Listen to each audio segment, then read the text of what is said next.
7 facteurs indispensables à votre réussite. Si c'est un sujet qui vous intéresse, je vous invite à rester connecté jusqu'à la fin de cette vidéo. Je vous dis à tout de suite.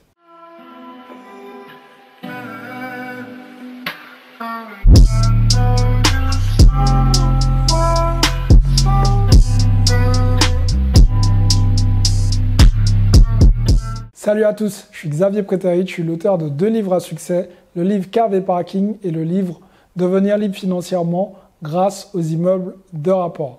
Alors dans cette vidéo, nous allons voir quels sont les 7 facteurs indispensables à votre réussite. Mais avant, je vous invite à aller dans la description, vous allez pouvoir trouver mes livres qui sont disponibles dans cette description et vous allez aussi pouvoir réserver votre appel stratégique qui est 100% offert avec moi ou aux membres de mon équipe.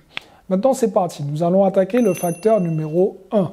Vous devez avoir une vision claire et précise. C'est ce que j'appelle avoir une vision chirurgicale.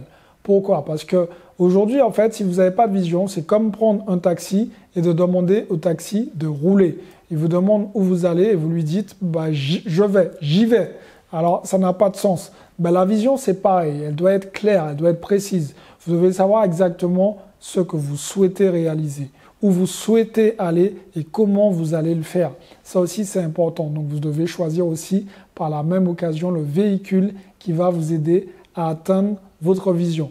Donc ça, c'est la règle numéro 1. Ensuite, la règle numéro 2. Vous devez tout simplement convertir votre vision en action. Vous pouvez avoir la meilleure vision du monde, mais si vous ne la convertissez pas en action, ce sera tout simplement un rêve. Donc l'objectif, vous l'aurez compris les amis, c'est de passer à l'action parce que demain, c'est pour les faibles. Troisième chose, vous devez travailler de façon acharnée. Si vous voulez vraiment réussir, en tout cas aujourd'hui, je ne connais pas beaucoup de personnes qui ont réussi sans faire grand-chose et en travaillant uniquement de 9h à 16h. Vous l'aurez compris, vous devez travailler plus que les autres. Parfois, ça va vous demander de finir plus tard. Parfois, ça va vous demander plus de sacrifices, mais ce n'est pas grave. C'est parce que vous êtes en train de travailler pour pouvoir réussir. Quatrième chose, vous devez tout simplement planifier vos journées heure par heure. En fait, ce facteur, c'est mon coach business qui me l'a partagé et qui me disait, mais en fait, Xavier, tu n'es pas productif parce que tu ne planifies pas tes journées heure par heure. Je lui dis, mais qu'est-ce qu'il me raconte? Pourquoi il veut que je planifie mes journées heure par heure? Et en fait, quand vous faites ça, vous vous rendez compte d'une chose. Le temps, il continue d'avancer. Il ne va pas regarder si vous n'avez pas encore fait, il ne va pas vous attendre. Et quand on se rend compte de ça, on est beaucoup plus productif quand on met les tâches qu'on doit réaliser heure par heure. Donc, c'est l'une des raisons pour laquelle je vous invite vraiment à planifier votre programme, votre journée heure par heure. 5e raison. Votre entourage, vous devez être entouré des personnes qui ont les mêmes objectifs que vous. Et si ces personnes n'ont pas les mêmes objectifs que vous, ces personnes doivent vous élever. Elles doivent vous supporter à 2000%. Et ça, c'est très important. Si vous êtes dans un mauvais entourage et que vous avez une vision claire de l'endroit où vous souhaitez aller et que les personnes s'en fichent éperdument, ça risque de vous ralentir puisque ce ne sera pas une bonne vibration, ce ne sera pas de bonnes énergies.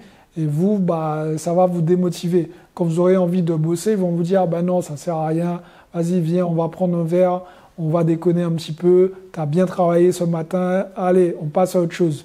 Donc faites très attention à votre entourage. On dit qu'on est la moyenne des 5 personnes que l'on fréquente au quotidien. Maintenant, c'est à vous de savoir qui sont ces personnes avec qui vous traînez. Le 6e point, stop à la procrastination. La procrastination, ça peut être votre pire ennemi. Et quand je parle de procrastination, je ne parle pas uniquement de procrastination parce que vous mettez en place de nouvelles tâches et il y a certaines tâches que vous essayez de repousser. Non, je parle de la procrastination où vous êtes assis dans votre canapé en train de regarder Netflix après une grosse journée de travail et vous vous dites « Bon, là, je suis fatigué, je vais faire ça ce week-end. » Et arrivé au week-end, vous dites « Oui, mais bon, là, il y a les enfants, je dois les emmener au parc, donc je ferai ça après. » Donc, stop à la procrastination. Si vous voulez réussir, au bout d'un moment, il va falloir passer à l'action. Et c'est aussi simple que ça, il va falloir arrêter de procrastiner.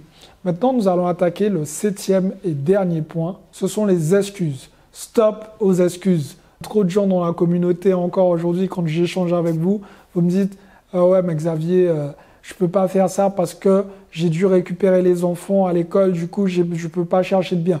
Ah, je peux pas chercher de biens parce que j'ai de grosses journées de boulot et quand je finis, bah, j'ai pas le temps. Je ne peux pas, du coup, vous ne passez pas à l'action. Donc, arrêtez de vous trouver des excuses, mettez-vous un bon coup de pied au cul, passez à l'action, arrêtez de réfléchir, posez les actions en place. Si vous voulez réussir, ça ne va pas se faire tout seul. En tout cas, je n'ai pas encore cette technique. Si je l'ai, avec plaisir, je vais vous la partager.